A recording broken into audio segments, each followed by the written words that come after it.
São direitos básicos do consumidor, inciso 8º. Vamos lá? A facilitação da defesa de seus direitos, inclusive com a inversão do ônus da prova a seu favor no processo civil, quando, a critério do juiz, for verossímil a alegação ou quando for ele hipossuficiente, segundo as regras ordinárias de experiência. O que ele vem dizer com isso, senhores? Ó, pessoal, eu sei que o fornecedor está aqui em cima, né? Então, eu sei que o meu consumidor, ele é vulnerável. Então, eu crio direitos para que se equilibre essa relação. Um desses direitos é a facilitação da defesa com a possível inversão do ônus da prova. O que é essa inversão do ônus da prova? Em um processo, né, civil, a prova é de quem alega, né? Então, se eu alego, entro no judiciário, aciono o judiciário dizendo que você está me devendo, incumbe a mim provar esse fato. Certo? A prova é de quem alega. No caso da defesa do consumidor, sempre que for verossímil a alegação ou quando o consumidor for hipossuficiente, né, o juiz pode inverter, né, o Estado, o magistrado, ele pode inverter o ônus da prova. Ele fala, tudo bem, né, eu alego, mas você fornecedor que tem mais conhecimento técnico, que tem mais estrutura para produzir essa prova, você produza. Tá? Isso é a inversão do ônus da prova. E o que é o hipossuficiente? Tá? O hipossuficiente não se pode confundir com o vulnerável. O vulnerável, ele já é presumido. É óbvio que dentro de uma relação de consumo, né, o fornecedor, o consumidor vai ser vulnerável frente ao consumidor. O hipossuficiente vai ser dentro, né, daquele caso concreto que será analisado se realmente esse consumidor, pelo que ele alega, ele é hipossuficiente, financeiro, técnico, econômico, informacional. Se ele, né, ele é hipossuficiente frente àquele consumidor no caso concreto, então o juiz pode inverter o ônus da prova. Eu aleguei, consumidor aleguei, mas você, fornecedor, traga as provas para provar, né, que aquilo que o consumidor está falando não é verdade. Deu para entender? Belezinha? Vamos para frente? Inciso 10º, a adequada e eficaz prestação dos serviços públicos em geral. Mais uma vez, o Código de Defesa do Consumidor vem dizer, ó, o serviço público, que é remunerado, faz parte da relação de consumo e tem que ser adequado e eficaz. Tá? Nem sempre é, mas temos o nosso Código de Defesa do Consumidor para nos proteger. Certinho? Vamos para frente?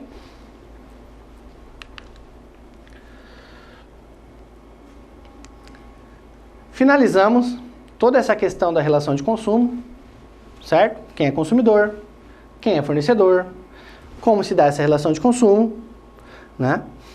Quais são os direitos básicos desse consumidor, né? E vamos falar agora, tá, tudo bem, doutor, eu tenho direito básico, mas qual que é a responsabilidade, né? O senhor falou um monte de coisa aí que é direito, mas que muitas vezes a gente vê na prática que o fornecedor ou não está sabendo ou, né, não está cumprindo aquilo que é determinado. Mas isso causa responsabilidade. Vamos trabalhar agora um pouco da responsabilidade civil prevista no Código de Defesa do Consumidor. Vamos lá? Artigo 12. O fabricante, o produtor, o construtor, nacional ou estrangeiro, e o importador respondem, independente da existência de culpa, pela reparação dos danos causados aos consumidores por defeitos decorrentes de projeto, fabricação, construção, montagem, fórmulas, manipulação, apresentação ou acondicionamento de seus produtos, bem como por informações insuficientes ou inadequadas sobre sua utilização e risco.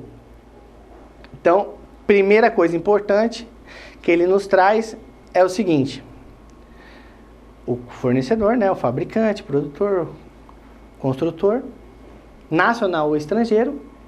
Então, o estrangeiro, né, para que tenha seu produto vinculado aqui no Brasil, para que tenha seu serviço, seu produto, né, no mercado de consumo brasileiro, ele tem que se adaptar ao CDC, né?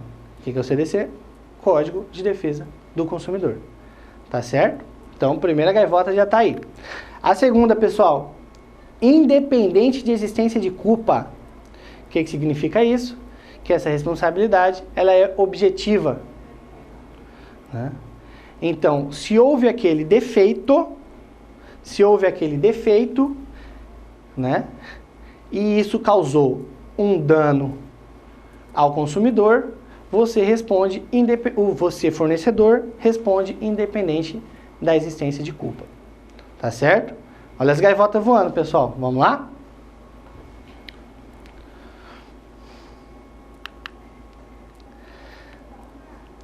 Tá, doutor, o senhor falou do defeito, né? Sempre que tiver o defeito, ocorreu o dano, né? A responsabilidade é independente de culpa. Tá certo? Tá certo. Tá, mas o que é o produto defeituoso? Como se considera produto defeituoso? Parágrafo 1º. O produto é defeituoso quando não oferece a segurança que dele legitimamente se espera, levando-se em consideração as circunstâncias relevantes, entre as quais a sua apresentação, o uso e os riscos que razoavelmente dele se esperam e a época que foi colocado em circulação. Então, tudo isso é analisado, né? E determina se aquele produto é defeituoso ou não. Tá certo? Então, o que é um produto defeituoso? É quando não oferece a segurança que se espera daquele produto. Tá certo? O produto não... Parágrafo 2º. O produto não é considerado defeituoso pelo fato de outro de melhor qualidade ter sido colocado no mercado. Eu não posso considerar o produto defeituoso simplesmente porque um novo produto surgiu de melhor qualidade, né? Aquele produto surgiu de melhor qualidade, foi colocado no mercado, não quer dizer que esse aqui é defeituoso por isso, tá certo? Ele é defeituoso quando ele não traz, quando ele não oferece a segurança que eu esperava dele. Eu compro um refrigerante, eu não espero que ele vai explodir na minha cara. Tá certo? Vamos lá? Eu compro um veículo, se espera que o freio esteja funcionando. Tá certo? Vamos lá?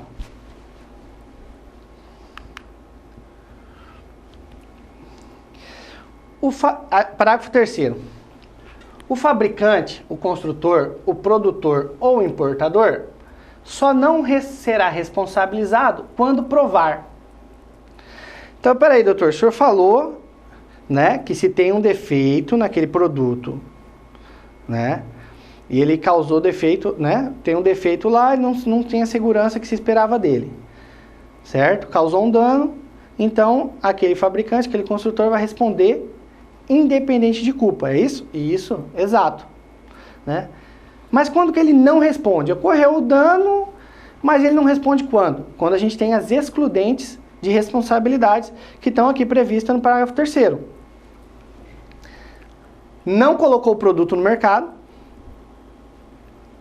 Então, se ele não colocou o produto no mercado, né, ele vai se excluir da responsabilidade. Embora haja colocado no mercado, o defeito não existe. Então, eu estou falando que teve um defeito, mas esse defeito, na verdade, não existe. Né? O consumidor está alegando que há defeito, mas não existe. Então, obviamente, que se esse defeito não existe, exclui-se a responsabilidade. E culpa exclusiva do consumidor ou do terceiro. Né? Então tem lá todas as informações para a utilização daquele produto. Certo? Claras, adequadas.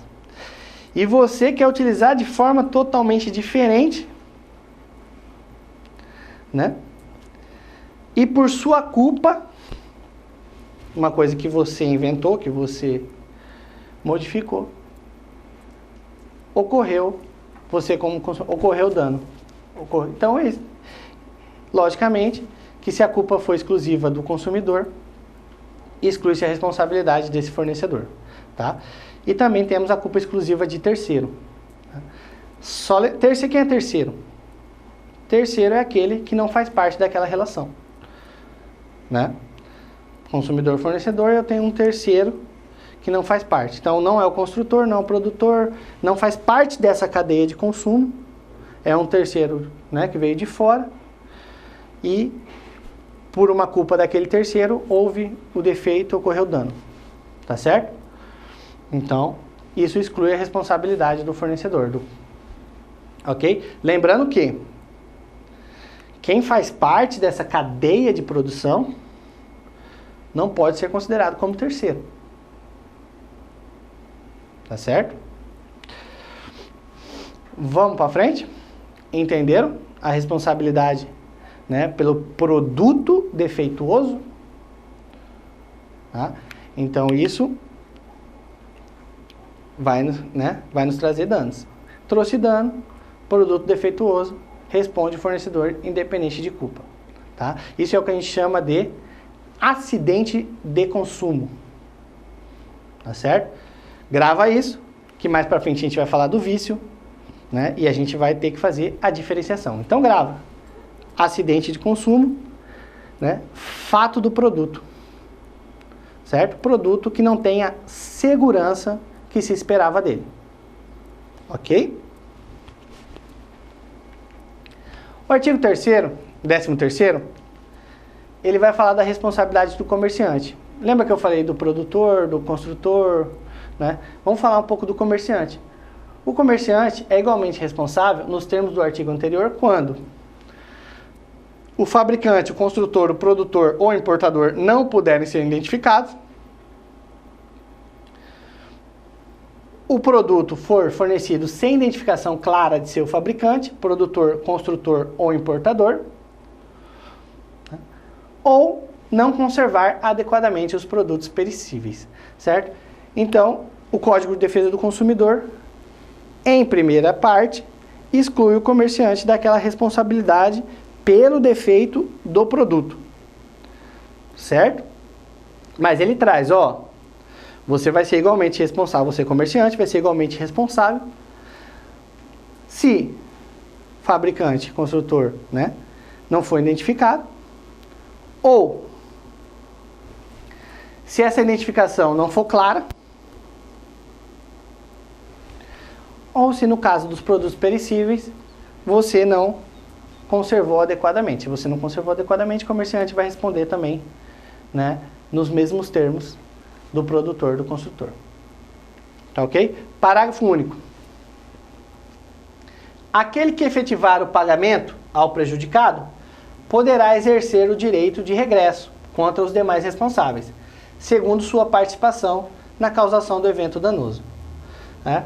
Então, se o consumidor, né, ele entrou contra o comerciante foi responsabilizado, mas, né, dentro desse artigo ele não tinha responsabilidade, a culpa era do fornecedor, ele pode ter ação de regresso. Ou da mesma forma, fornecedor com comerciante, comerciante com fornecedor. Beleza, pessoal?